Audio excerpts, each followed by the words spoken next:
Thank you for taking the time to watch this PowerPoint presentation of how the Star Motor works with the Joule Box hybrid generators. The 60 kilowatt Joule Box generator is illustrated showing two speed control motors. Those are the two black motors at the top, and the blower motor on the right hand side that is surrounded by the blue blower.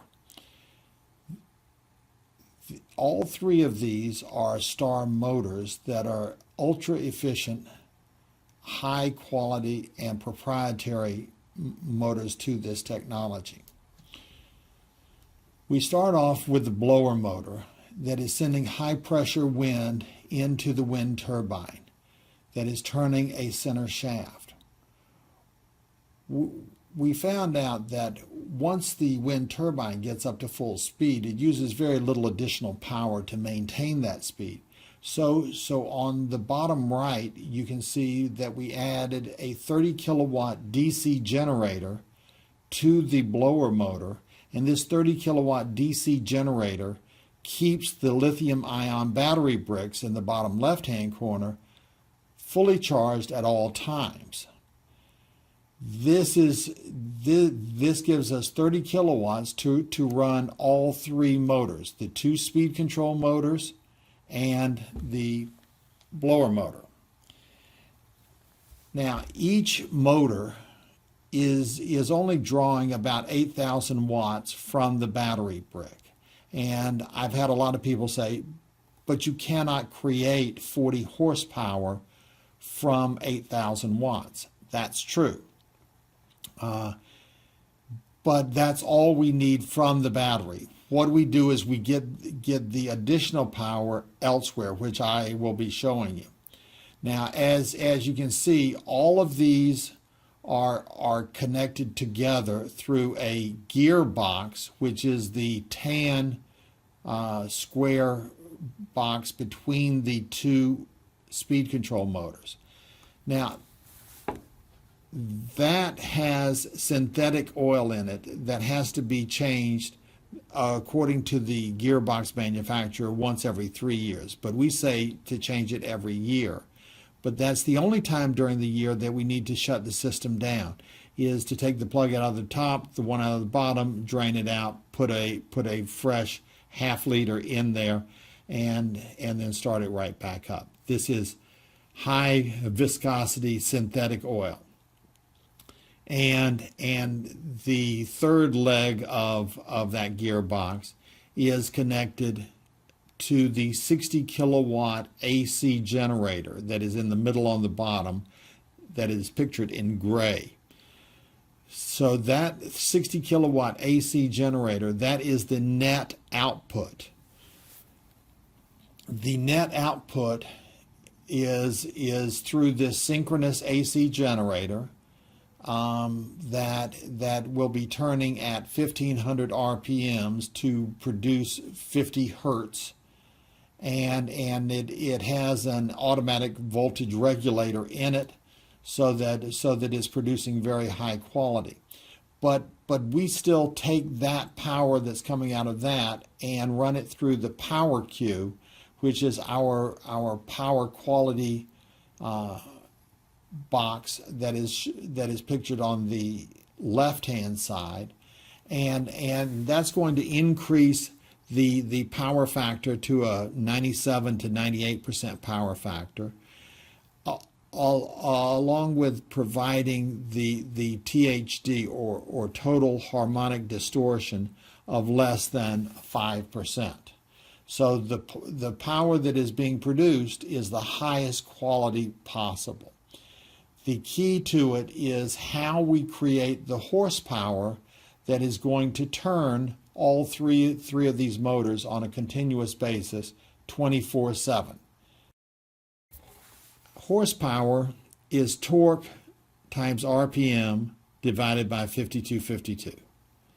Now, everybody wants to know what's the watts in, what's the watts out, but nothing in the formula on horsepower says anything about watts in, watts out, but that's just historically the way motor manufacturers have created more torque and more RPM. If they need more torque, they just pump in more watts, and that naturally will give them more horsepower. But that's not the only way to do it. 1 horsepower equals 746 watts. So on a typical conventional motor that is 40 horsepower, you're going to look to get about 30,000 watts of work out of it. Let's assume it's a 95% efficient motor. That means 5% is lost in the mechanical loss within the motor. So most traditional motor manufacturers would add that 5% that's going to be lost, or 1,500 watts, to the watts in that is shown on the left-hand side there at 31,500. Now, it's not watts in and watts out, though, that is taking place with any motor. There's an advantage that is obtained with every motor. The problem is most motors just lose that advantage in the form of heat. So we got 31,500 watts in. We've got 1,500 of that is lost, and the other 30,000 is converted into EMF, or electromotive force, and that's what's going to push the motor forward. Now, Lenz's law says that wherever you have EMF, you have an equal and opposite back EMF. So that's 30,000 watts.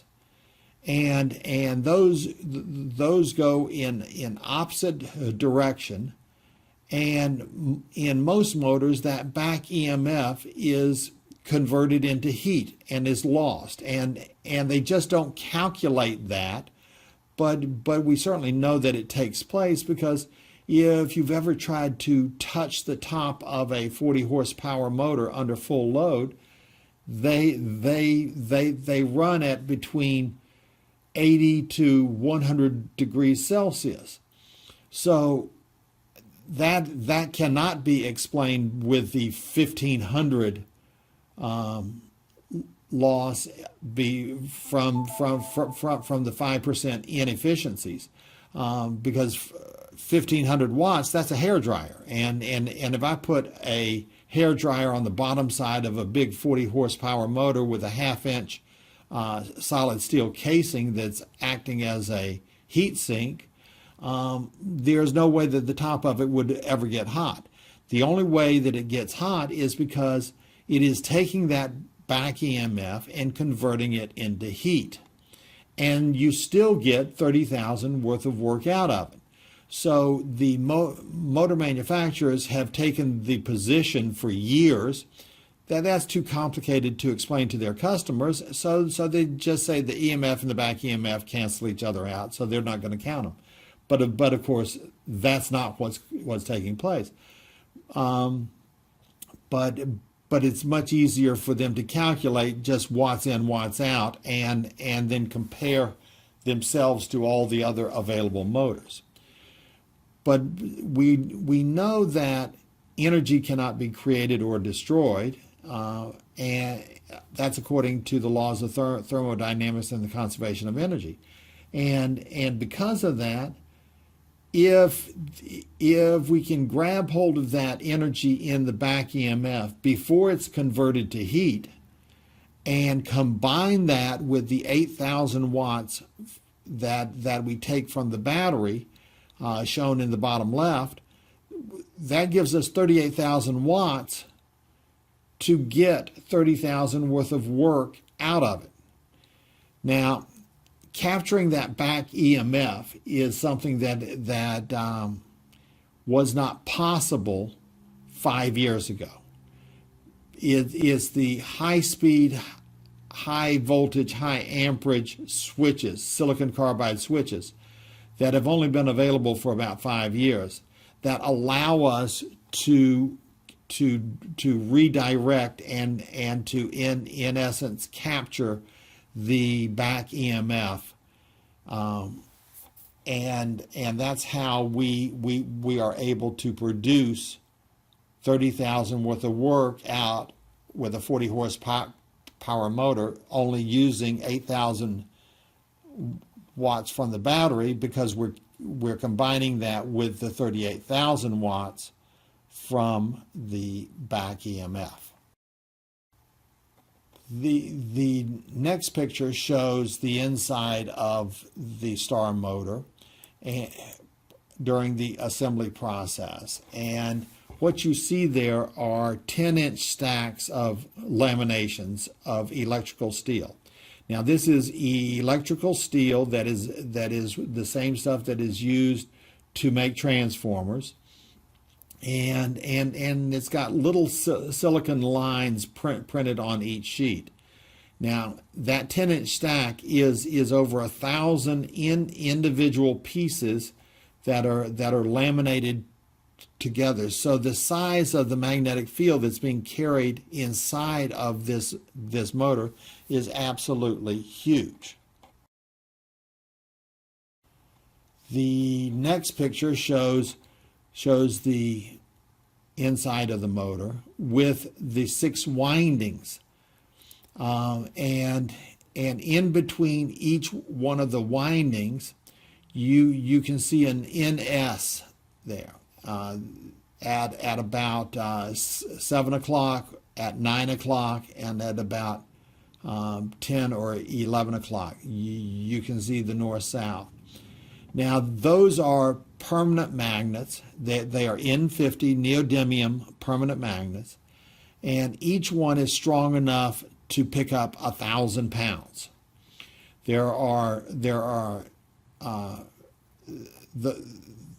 Those are installed in pairs, one on top of the other, and it's total of 12 magnets in the 6 locations in between each coil.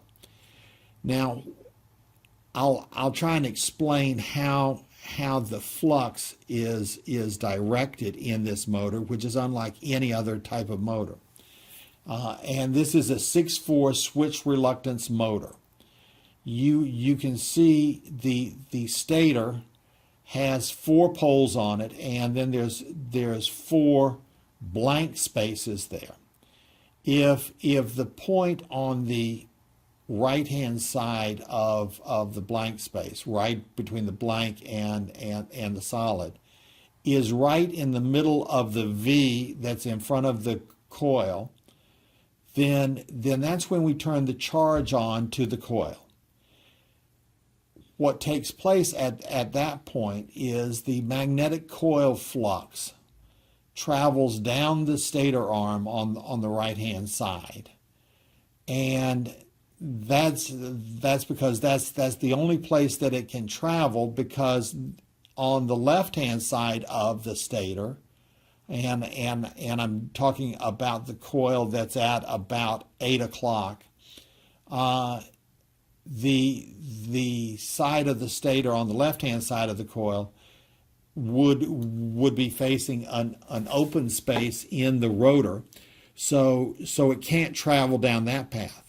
But as it travels down the stator arm on the right-hand side of the coil, it passes by the permanent magnet, and the magnetic coil flux is combined with the permanent magnet flux to create a dual flux that then goes into the rotor and is creating the torque that is causing that to turn. Now, with our sensors and our optical timing, as when it's about halfway through that cycle, or that solid space, then we turn the charge to the coil off, and at that point the back EMF wants to go back into the coil, but because of the magnets on either side of the coil and the solid steel lamination stack that's on the inside of the coil, and that is a solid steel path that is going to direct the back EMF back up the stator arm, across the crossbar to the stator arm on the left-hand side, where it's being pulled over there by the magnet that's at 9 o'clock. By redirecting the back EMF over to the next coil, prior to it going back into the coil, we can reuse that energy when it's time to charge the next coil, which is at roughly 10 o'clock. And then we just repeat that process as it goes round and round and round. On the next slide, you'll see the formula for horsepower is torque, which is created by that dual flux. And we get that maximum torque by reaching maximum saturation of the core as fast as possible. The maximum saturation is at 20,000 Gauss. Gauss is, of course, the measurement of the magnetic field. The permanent magnet has the permanent magnet flux has a Gauss field of 15,000 Gauss. So we only have to add 5,000 more Gauss from the magnetic coil flux, which we do with the 8,000 watts that we take from the battery. So it's 8,000 watts from the battery that is converted through the magnetic coil into the magnetic coil flux of a 5,000 Gauss field. And together that gives us maximum saturation, which gives us maximum torque. The next slide shows the BH curve. Now we want to get to the high side of the BH curve that's shown on the left-hand side as fast as possible. That gives us the maximum torque. So when we start off on the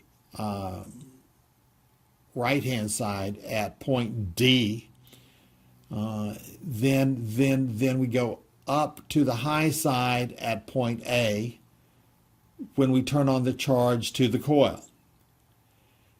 When we turn the charge off to the coil, then the back EMF wants to go right back down from A back to D to the point that it started. And all the white space in between is the heat loss that is taking place within the motor. Now, people have tried to destroy the back EMF for the past 150 years. That cannot be done because energy cannot be destroyed. But with a strong enough magnet, what we can do is to push that back EMF over to the next coil. Now, it's going to wind up at point D, but it's going to wind up at point D one coil over, where it can be reused. The next slide shows a thermal photograph of our motor. And what you see on the top right is a photograph prior to operation showing about 27 degrees Celsius. Then the bottom two photographs are after running for 45 minutes. The motor gets up to a temperature of about 29 degrees Celsius. Now, most motors would be at between 80 to 100 degrees operating under full load. And they can operate at that without any problem. But a two degree rise is nothing, especially since this was under full load with a load bank in the room. Basically the ambient temperature just went up that much. Well, if we don't lose it to heat, then we are much more efficient, and we can use that energy without creating any additional heat. The next slide just shows the location of the neodymium magnets, and some you can see with the north-south, some are under the red plates there. The next slide shows horsepower equals torque, which we covered with the dual flux, and now we come to the RPM.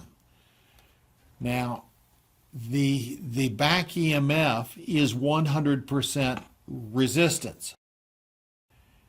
The next slide shows how we take that back EMF, and with our neodymium magnets, we push it over to the next coil where that can be reused. Well, if you redirect the resistance and you're reducing that resistance, you're naturally going to get more RPM without using more watts, actually by using less watts. Now, the laws of thermodynamics and the conservation of energy, I've had people say that we violate that. We absolutely do not violate that. We absolutely agree. Energy cannot be created or destroyed. It is just there. And what it can be is conserved and not converted into heat and therefore reused. And there's no such thing as a perpetual motion machine. Even the Earth itself that is spinning constantly is not perpetual motion. When the Earth loses its magnetic core, which is estimated going to be in 10 to 20 billion years, the Earth is going to stop. It's actually slowing down now. Now, our permanent magnets have a full life for about 100 years with a partial life for 200 to 300 years. But after 100 years, we're not going to have enough strength in our magnets to be able to continue. So we are not perpetual motion. Also, the laws of thermodynamics and the conservation of energy only applies to a closed system. Now, a permanent magnet or any magnetic field can never be a closed system. If you look at this illustration of a magnet, on the north end of the magnet, on the edges to the top and the bottom, you can see that the flux is redirected and loops back into the south side. But on the right-hand side of the north end of the magnet, then you see that there is energy going out into space. And that is not looped back into the south side. That is just lost. But on the south side, there's energy that is constantly coming into that magnet for the period of time that magnet can maintain its strength. So with the neodymium magnets, those will maintain their strength for about 100 years. So this is never a closed system, and is constantly charging itself from outside of the jewel box itself. Also, there's something unique that takes place whenever you combine a permanent magnet with an electromagnet. So when we turn the charge on to the coil and send the magnetic coil flux down the stator arm, that energy that was going out of the north side out into space is redirected and grabs hold of the permanent magnet flux and pulls it together with the magnetic coil flux. So what was typically lost into space is now usable by combining it with the magnetic coil flux. You still get the energy coming into it from the south side, but you are redirecting it. It kind of works out like 1 + 1 = about 2.5, because you are eliminating that loss that takes place. Now, even though we're not a closed system, we still have to be in balance with the laws of physics. 1 horsepower equals 746 watts. That's 0.746 kilowatts.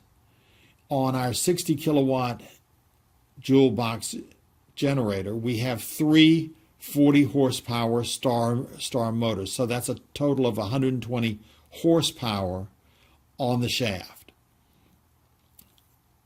That is turning a 30 kilowatt DC generator and a 60 kilowatt synchronous AC generator. So that's a total of 90 kilowatts. Well, 90 is 0.750 of 120. So we're at 0.750. Absolute unity would be 0.746. So we're at about 99.6%, which is extraordinary, but it is not something that is wildly over unity. We are just able to create that horsepower by using the back EMF the way it has never been done previously. I hope that answers all of your questions, and if you have any additional questions, I'll be glad to answer those for you. Thank you very much.